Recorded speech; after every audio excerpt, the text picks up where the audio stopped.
Thank you, Mr. Chairman. Thank you, Mr. Attorney General. I want to cover a couple of areas, but I want to start with something that's very important to me. I think it's important to all people in this country of good conscience, irrespective of their political ideation, and that is the independence of the Department of Justice. And in my judgment, 2016 and 2017 have been challenging years for the Department of Justice. The decision to charge someone carries with it multiple layers of review. There's a grand jury, there's a petit jury, there's a trial judge, there are post-trial motions, there's appellate courts, there are courts of habeas corpus, and then there's the media, and then there's Congress. But the decision not to charge someone does not carry with it the same corresponding layers of review. But in some instances, it's every bit as important to understand why law enforcement did not do something and why prosecutors did not do something. I'm not interested in relitigating the FBI's decision not to charge Secretary Clinton. That decision's been made, it's been explained, and I'm not interested in relitigating it.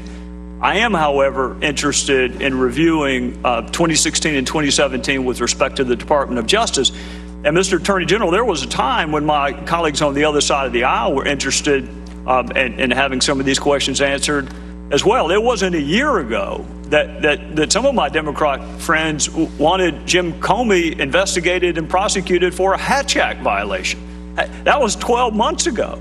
And it was absurd then, and it's absurd now. But what's not absurd is when my Democrat colleagues ask, why did you decide to publicize one investigation but not another?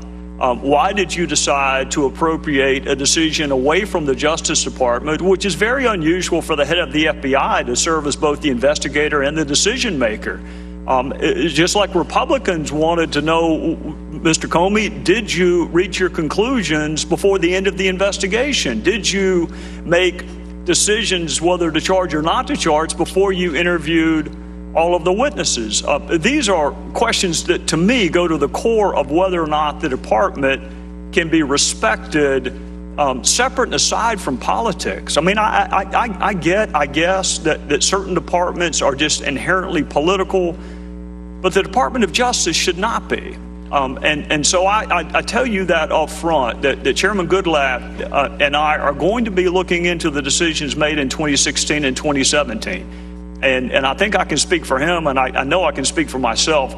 My motivation is a love for that department and a love for the concept of blind justice that doesn't care whether it's an even-numbered year or an odd-numbered year. And to the extent that there were decisions made, including the decision to write a public letter in October of last year and follow that up with another public letter in November, those are legitimate questions, and I hope that the department will cooperate both with respect to making witnesses available, but also with respect to documents, so Congress can better understand the decisions that were made and not made, and restore some modicum of trust that all people, whether they agreed with the decisions or not, at least understand why they were made. Now, Mr. Conyers asked you whether or not it was appropriate for the president Could I respond just briefly to that? Yes, sir. You're familiar with the Inspector General. I'm meeting with him. And they make public their investigations. And several of the matters that involve the FBI are in the full and intense review by the Inspector General, and perhaps they can, under their rules of disclosure, perhaps you could inquire more about how that's ongoing. But I'm not able to give the details to you at this time. That's a serious matter. It's in my response to the chairman of yesterday. Well, I didn't intend to ask you to respond to it because you're right. Mr. Horowitz is looking into it. In fact, I'm meeting with Mr. Horowitz this afternoon, not in that capacity, but in another. And you're right. At some point, he's going to let Congress know what he found, but that does not absolve us of our responsibility to also look into it. Mr. Conyers asked you whether or not it was appropriate for the president to weigh in an ongoing investigation. And, of course, the answer to that is no.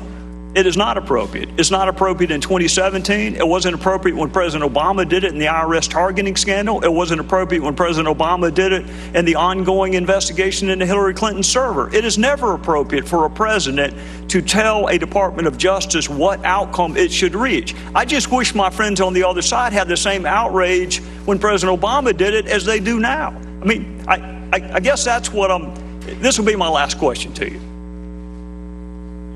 You're nominated by a president. You're approved by a Senate, but yet you work for a virtue. You work for a blindfolded woman holding a set of scales, and that is what makes our culture different. How do you restore people's trust, Republicans and Democrats, confidence in a Department of Justice when it seems like different rules apply depending on who's in power?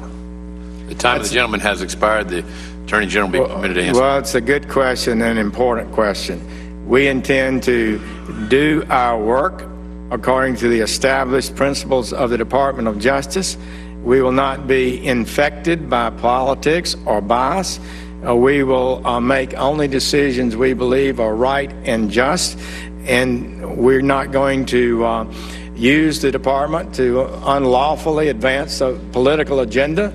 We're going to enforce the laws of this country effectively as Congress has passed them, and I am determined that when the years go by, that people will say this Department of Justice did not crumble. It stayed firm and true to the great principles that I was taught in the 15 years I served in the Department of Justice, 2.5 as an assistant, 12 as United States Attorney, and looking up to the Attorney General is somehow so far removed from me that it was beyond recognition. But now I'm in that position. I think I understand the gravity of it.